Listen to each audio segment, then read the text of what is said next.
Good afternoon, everyone. Welcome back to Biblio Fitness. Hope everyone's had a great day, made some glorious gains. I want to make a little announcement. I was going to do it the previous episode, but I forgot. I'm going to go ahead and start writing the aphorisms on the titles uh, because I kind of do want this as a log instead of saving all these videos for future reference and on my phone and save up memory. I might as well put it on YouTube and they can store it for me. Um, and then I can look back on my philosophical progression. My apologies. Wowzers.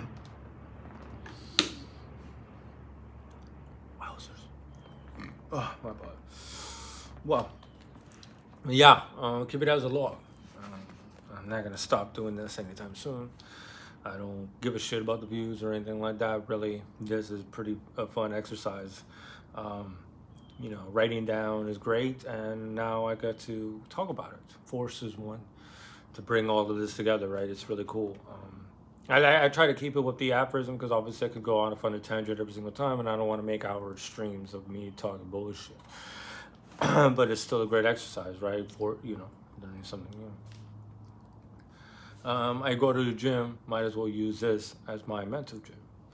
But aside from my own self idolizing, I suppose, let's go on with the aphorism of today, which is aphorism 288, which is titled "The Comedy of the Noble Souls," which is very interesting. It's a very short aphorism, but I feel like it provides a very interesting insight or perspective into this problem, I suppose.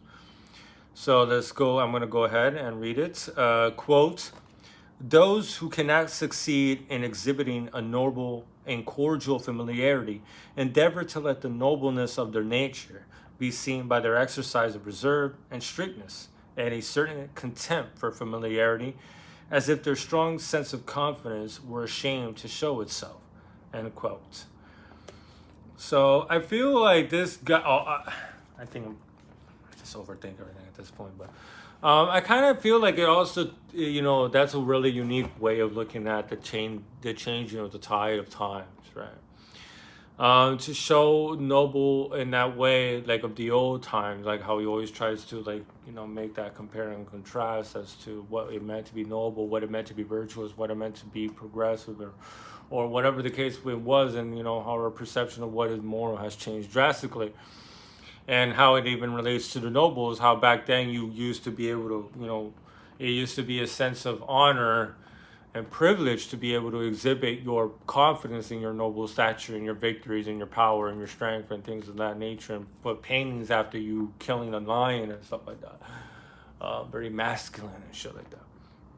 Well, with the changing of times and those being still those sort of activities and those sort of behaviors now being seen as deplorable actions, as uncivilized, barbarous, when we were savages, and we're far better now. We're so much more civilized now. Like really, we're just probably more pathetic than ever. Really,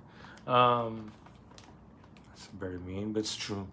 It's very true. You can see it outside. Please come on, but But yeah, now the ability to show how it means to be noble has to change because the virtues and the morality has changed as well, right? So the rules, in a sense, have changed. You can no longer exhibit that sort of confidence in that manner anymore. And the sort of unfamiliarity, the sort of being reclusive, being very secretive, being very strict with oneself, being very severe with one's discipline and things of that nature, making that separation from that perspective, not from powerful, but from a seclusive, timid, way, using ceremony and dignity and all these other words that Nietzsche says is just mask for cowardice. For those who can no longer exhibit strength through their own body, through their own will, they have to use other mechanisms in order to exhibit that show of force. And then, like I said, it just goes on with the changing of the times, how we can no longer be violent in that way. We have to find our own way, our own manners of exhibiting strength and power, which what we all humans need to do, in a very unique way now. Through the language and the morality of the times, no matter how pathetic it may be, right? We have to justify our actions in a way that supposedly the community comes first in our minds. They come first in the success and stuff like that. So, but that goes off the track. It's a very short aphorism, but it's very interesting. Even the final point of how, as if their confidence were ashamed of showing itself. Like I said, you can no longer be that way because you're seen as arrogant and proudful, and you're just like everybody else. And people want to remind you you're just like everybody else when you're above them. But when everyone's equal, everyone's just fighting over each other to see who's the coolest out of every. You know what I'm saying? It's an interesting play that we're all, with the interesting game that we play all the time, right? How we lie to ourselves, how we change notions and perspectives, and what we consider to be good and noble on a whim.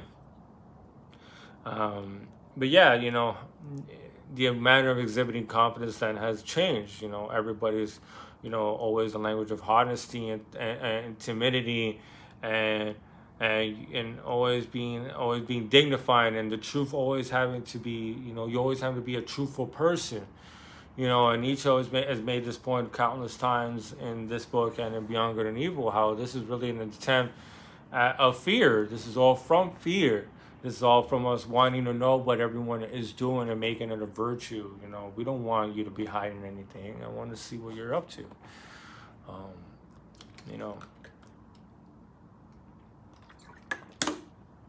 It's a very interesting aphorism, and it leads one down to very interesting rabbit holes, right? The comedy of the noble souls is a pretty funny way, because our notion of what it means to be noble has changed. Therefore, quite hilarious how there's been a transformation or regression or whatever you want to call it, in what it is to be noble, how it means to act noble. Everything has really changed for the strictness, the reserve, the reservation in oneself, not being able to exhibit force, and really being able to engage and revel in the influence you have over others and things of that nature. So it's just going to continue going that way, I believe. So but well, that'll be all for today. That like I said, that could go down many rabbit holes that have gone down already. And how masculinity is seen to be as evil, because to show pride in that way is not fair, and it's deplorable and barbarian, and the pen is mightier than the sword. You have to remember that. So yeah, take that with what you will. So thank you all for watching. Thank you all for listening. Hope you all make a beautiful gains. Go get some reading done. Until next time. Love you all. Peace.